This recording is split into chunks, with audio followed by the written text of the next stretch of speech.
Hey, happy June into July. How are you? It's Annabelle. Welcome back to my channel. I was supposed to post more as of late, but life has been a lot. And I guess I'm not surprised anymore at this point, and I'm just happy to be here. So let's get started with the Q&A. As opposed to in the past, I feel like I would blah, blah, blah about my life, and then I just like tag it on at the last second. But I wanted to switch things up this time. Number 1. What food do you crave when it is cold outside? Definitely Korean food. If anybody knows any good places in Brooklyn, please tell me. So I love sundabu, like the tofu stew. God, when it's cold outside, it's perfect. Some of the soup noodles are really good too. There's army stew, and then there's like the hand-pulled noodles. So anyway, my go-to cuisine is probably Korean food. Recent read you recommend or vloggers that have been bringing you comfort recently? My recent read, honestly, since January, February, I've been talking to you about Laziness Does Not Exist, but I have not finished the book yet. I'm like 3/4 through. I just have not been in the mood to sit down. I feel really fidgety, and in the subway, I just feel like staring into space. I don't want to read right now, so I'm still on that book, and that's like the most recent one that I would recommend towards to anybody. And for vloggers that bring me comfort, definitely The Purple Palace. Shayna, one of my favorite YouTubers. She just is so encouraging and very, very inspiring. She's an artist based in Paris. She literally wants to sit on my microphone right now.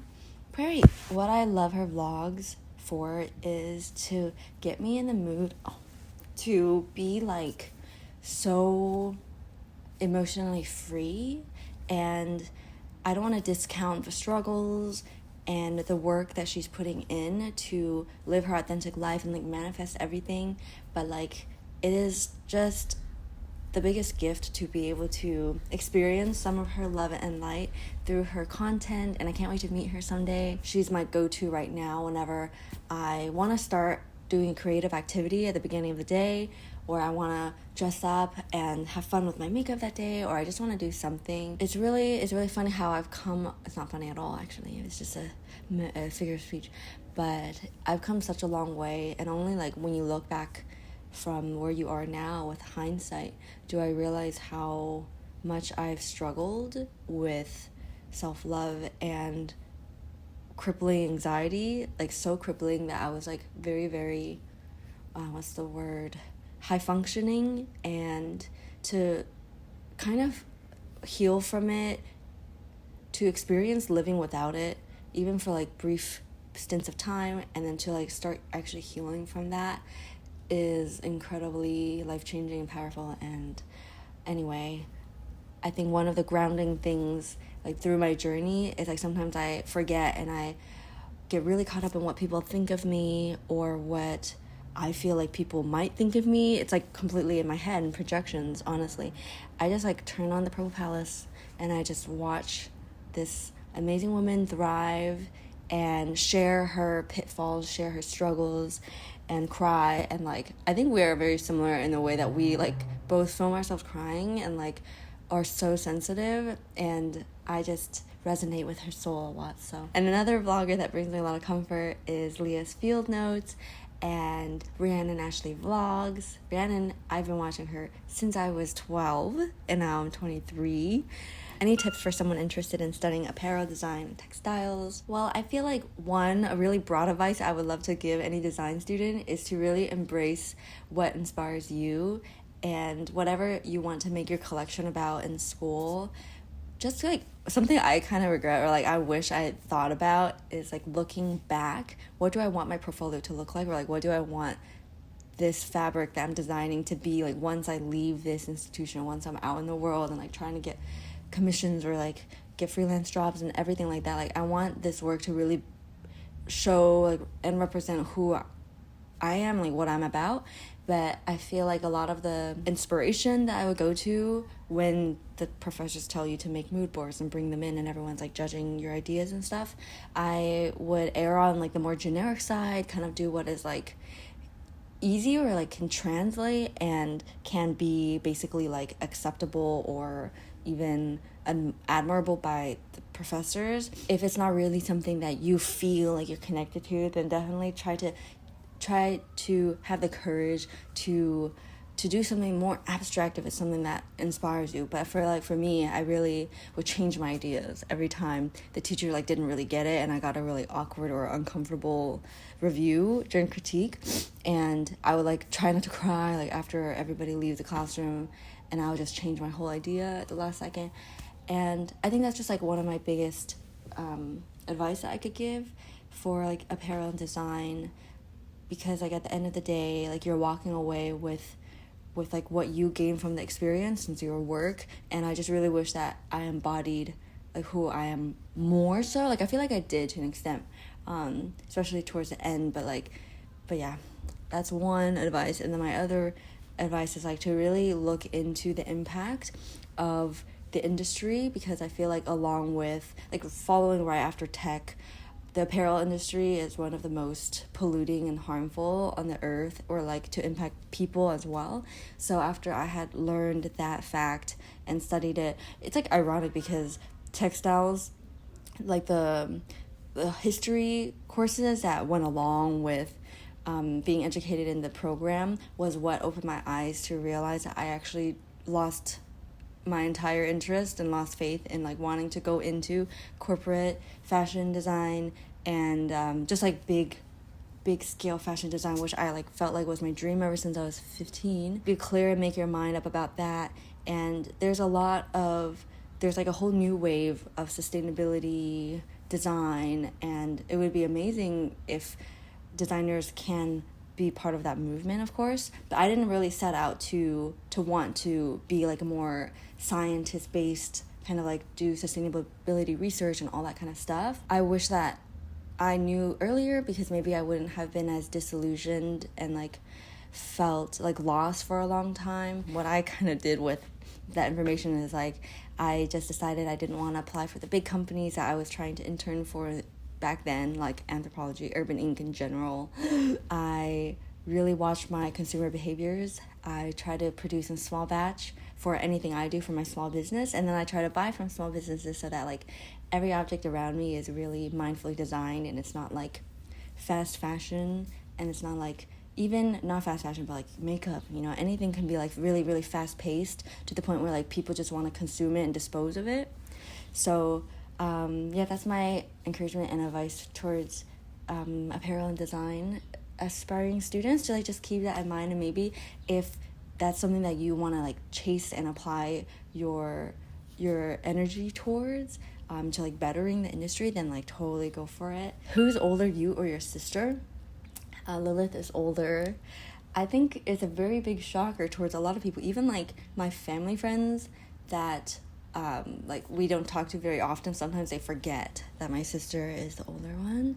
I have never met a single individual that didn't think that I was the older one, and I don't really know why, except for, okay, if you meet both of us at the same time and we're strangers, it kind of seems like I'm the older sister, because back then we have like this dynamic where my sister is more of like the goofy kind of like irresponsible, like oops I did that, and then I would kind of be like that, oh okay, like let me try to fix this, let me try to like do this, do that, and she would just be like okay. Like that was our dynamic. Maybe that's why. Maybe that's also because the younger sibling is perceived to be like the one that is more okay, never mind, change my mind, don't know where I'm going with that. But now it's just crazy how much our lives have changed and our stories have developed, because she has her own family now, and I'm so happy for me because I'm an aunt. But I'm just so happy for her. More on that later.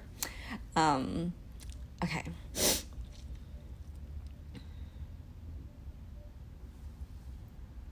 What was I trying to say? But okay, one thing though, before I move on, I just want to say, first of all, I know that we're just kind of having fun talking about like, oh, older sister, younger sister, but I really think that age doesn't really define any personalities or relationships at all. It's really based on individual circumstance. But anyway, in regards to my sister being older, like she definitely through the years, despite how maybe early life or in teenage years, my sister was like more of the younger one, where I feel like I had to take care of her a lot. through the years, she has been such an anchor for me, even if she's going through a lot or whatever. Like, at the end of the day, she was always there for me, like, when I really needed it. And, like, she's probably the most precious person to me in the whole world. So, she's so strong. And I feel like maybe growing up, people can assign, like, almost tropes to you based on your behavior when you're really young, even though you really haven't figured out yourself yet. She is so strong with this fire inside that maybe not everybody sees, so I feel like it's a huge privilege to know her the way I do. And yeah, next question. Look at them. Oh my goodness. They're both sleeping with me. I'm so happy. Last question. Do you feel like you're the most authentic version of yourself right now, or are you still discovering things? Love you. I definitely know for a fact that I'm still discovering things and I'm not the most authentic version of myself because I still kind of relapse or like go back to some bad habits. But I am really growing, and honestly that is enough for me to know, like, to see the progress and to like know that some of my unhelpful thinking patterns have changed. Goddamn, like, my therapist really has helped me so much. So I'm on my way, and maybe I'm okay with knowing that I'll never be like this perfect authentic version of myself, like as like a person, because as like an alive being, you're always changing, like from moment to moment. So I think what is enough for me is to know like that in this present moment I am trying to be and trying to like go in that direction. And I think like that direction or the trajectory is what matters more than like having satisfied, because I yeah, you know what, the more I talk about it, the more I think like there is not really the most authentic version, like some kind of ultimate final draft, or like, you know, kind of like a finished product, because you're not a finished product, you're like a living being until you die, and you depart from this physical realm. So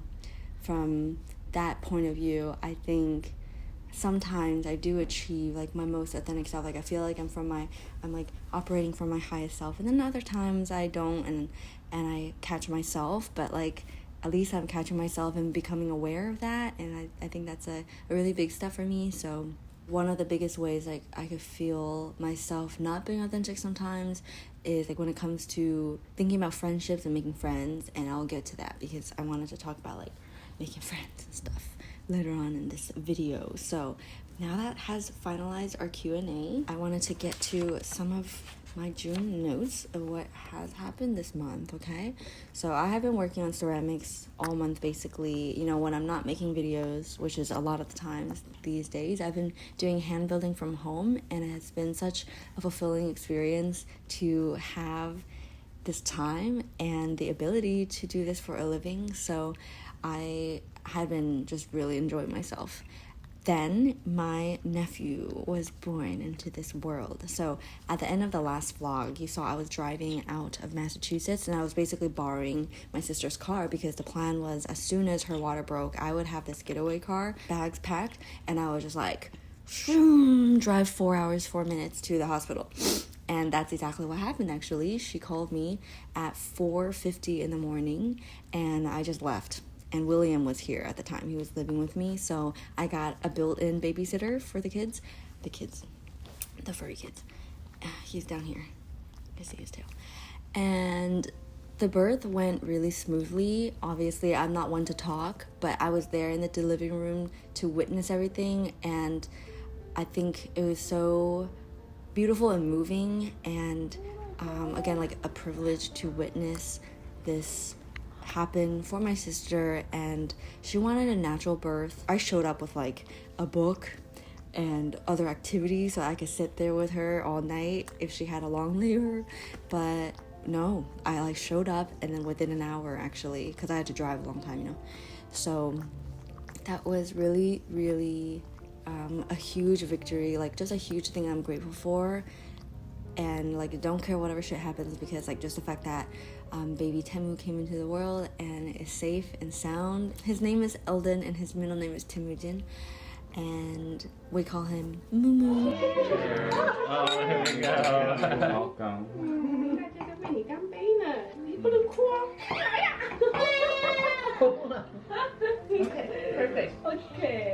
I'll finish eating. Okay. One thing I noticed when he was born is that his hair was like an inch long, and his muscles were also very, just, I don't even know, he felt like he was much older than 2 days old. Like when I would hold him, he would like move his neck and turn his head. And then, okay, so this is when things kind of get rough for a little bit to update. Okay, where do I begin? So the last vlog that I had shown, Knight and Lou were really cute. Those are my sister's cats. She's had them for like a year, maybe 2. And Knight was not feeling so well, so I brought him to the vet. And the week of the birth, he wasn't feeling so well again. And they admitted him into the animal hospital, and he had been there for, I think, 4 or 5 nights, and they were monitoring him. And he ended up just, his condition just kept plummeting, and it came down to, you need to make a decision because this animal is suffering, and there's not much we can do to treat him. That was what the vet had said. Like, even if we had $1 million, we don't really know what we can do for him. And he was just a baby. I think he was like less than 2 years old, so it was just really, really unexpected. I feel like from what it seems like, it's some kind of like neurological thing, because he started losing muscle reflex in his tail and hind legs, and his fever just got really bad. So I'm really glad that like I went through with putting up the last vlog. I kind of had to let it sit for a while because I didn't have the bandwidth to edit and like put that footage up. And I was even thinking, should I just cut out the footage of Knight from the last vlog? But he was such a unique soul, and I did not want to omit his presence from the vlog, and that was like really the last time I would have ever seen him. So I'm really glad that I put up the vlog. And he passed like the day after I left my sister's house. And along with that, okay, so here's the thing. To preface, I'm pretty at blame for this. Okay, let's just start with that. I got in a car accident, and when I left Massachusetts, I did not drive the nice car that I drove in the last vlog that you might have seen. I drove this really shoddy like 2003 sedan, and it was really old, and I thought, okay, this is perfect for me to borrow for a while, because Brooklyn, I only can park on the street, and it was a pretty rickety thing. It didn't have AC, even though apparently they just fixed it or something like that. And the back of the car, like the seatbelt was almost chewed through because an animal had been living in it, and the trunk had ripped up cushion and like pee, or I don't know, pee, I didn't see pee, I only saw poo. But I was just like reliving the storage unit again a little bit. But I checked and there was nothing in there. I think it was just like, it was left sitting there for a long time in a storage. I didn't ask, and I didn't think to ask, but there was no insurance on this car because they hadn't been driving it for like 2 years, and the policy expired. So anyway, here I am driving 3 hours on the highway, everything was fine, and then I got rear-ended in really bad traffic, and then I rear-ended someone else because technically I wasn't like far enough from them too, you know. So when this really big car hit me, I hit someone, and then we waited for the police report. The police woman came and she was like, "Where's your insurance?" And then I showed her the expired insurance, and then I was just like, what happens now? And then she was like, "You're gonna go to court." First of all, let's back up. I didn't get hurt in the accident, and that's already like a big miracle. The car looked so crazy because of like the way the hood just crumpled and it was smoking. It just looked really, really extreme. The airbags didn't go off or anything, so everybody was without a scratch. And it happened on the highway, so it was really scary. It's like, it was just really stressful, and I had to go to court, right? And when I went to court, they didn't even have my paperwork ready, so I took the train, almost 3-hour commute, because it happened in Connecticut, so I had to travel from New York to go, and I wore my most lawyery looking outfit, looking like I'm gonna sue somebody, showing up to this courthouse, and then they're like, "Yeah, you need to come back." So they actually stalled my date in August. From the day of the accident, I just felt very in shock at first. I was just like, Yes, just like, and then as soon as I got home, I felt a little emotional. I cried a little bit, and then the next day, Night passed away, and I was just even more sad. And then I was just like, dude, I'm just happy I'm alive. This happened. I own up to the mistake. Like, I'm the one who operated this vehicle without insurance, and like, I guess, like, my sister was just like, well, no one expected this to happen, so she probably didn't bother telling me, because like once I drove it here, I was gonna apply for my own insurance and like get the car under my name and stuff. So yeah, I never made it because the car got totaled, and at least I'm not at fault for the accident, so I don't have to pay for that. But yeah, that's something stupid. I didn't know if I wanted to mention that because I didn't want people to like judge me, but then I'm kind of realizing like people will judge me anyway, like for anything. So yeah, my next note says making new friends. So this month I downloaded Bumble BFF, and I'm having a lot of fun on this app, meeting new gals. I really want to find true connections. And so referencing my earlier question when I was talking about like, oh, I'm not my most authentic self sometimes, especially when it comes to making friends. I think like social media puts a lot of pressure on me when I see all of these fabulous friendships and like people going on photo shoots together, or like hanging out every weekend and having this bestie to go thrifting with, to go like brunching with. And I just felt like I'm not normal because I don't have that. Also, as an influencer, like, should I have more like photogenic friendships? Like, should I pursue that because I want to feel normal? And I had to really admit to myself that's a really, really shit way to try making friends for. The last thing I want to do is to objectify people and to use people for an agenda. And that sounds really malicious, but I feel like people just do it because of their insecurities and not because they're like actually having that bad intention to start with. But I had to be aware. I had to like tell myself, okay, like when you're pursuing a friendship, or when you're like DMing somebody because you think they're really cool, like, do you really appreciate them, or do you think like you would be cool to hang out with because I think that like I would feel better about myself if I hung out with you, So that's like something I had to really, really like be like, I met up with 2 people from Bumble BFF, and one of them like I really hit it off with, but she was actually just traveling, so she's back in California, and maybe someday she'll come here for school. And then I hung out with another girl with my name. Her name was Annabelle, so it was really interesting. I was like, hi Annabelle, how are you? And that was really fun too, and she's an artist as well, so I can't wait to get to know her more and to hang out. Along with that, I made some friends at the table sale I was at last weekend. So I've just been on this like whole new exciting path of like having an open heart and like realizing I have some trust issues, from the way I grew up. But it's never too late to open your heart and take it on your own time. Okay, so I've been looking forward to this for like a month now. I joined the ACE pop-up. ACE stands for Asian Creatives and Entrepreneurs, and they have biannual festivals like pop-up table sales where a bunch of AAPI community small business owners will sell their food, their art. Excuse the strange angle, but like, I really just wanted to show you them hang out with me, so my head's gonna be cut off.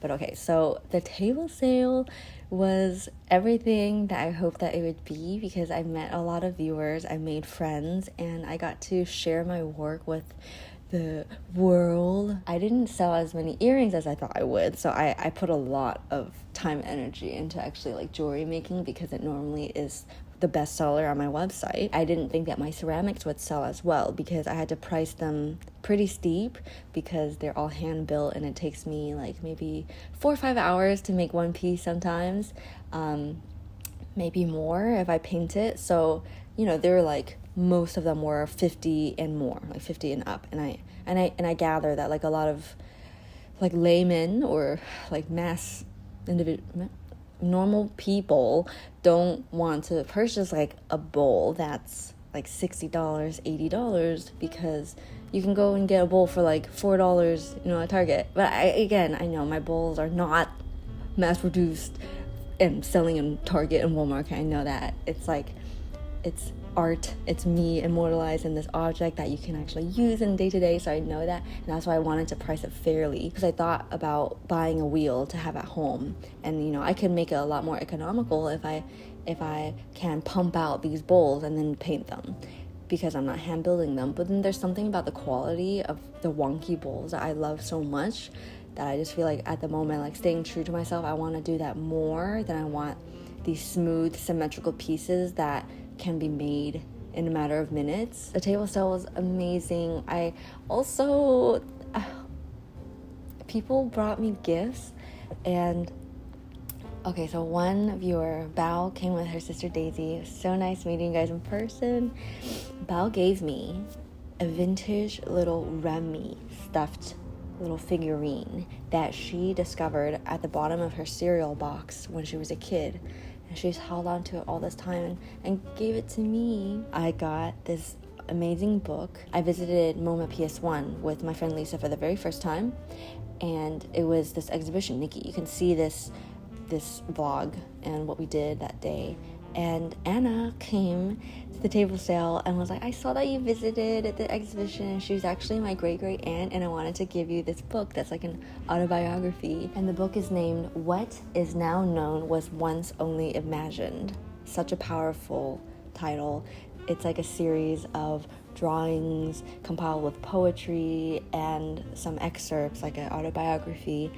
And I am so grateful. Thank you, Anna. And then I got a letter, and then I also got a viewer came up. When she saw me, she gave me a drink, a very refreshing cold drink with mochi cookies. She was like, this is for you. And I was like, oh my god, this is what I needed. It was so hot.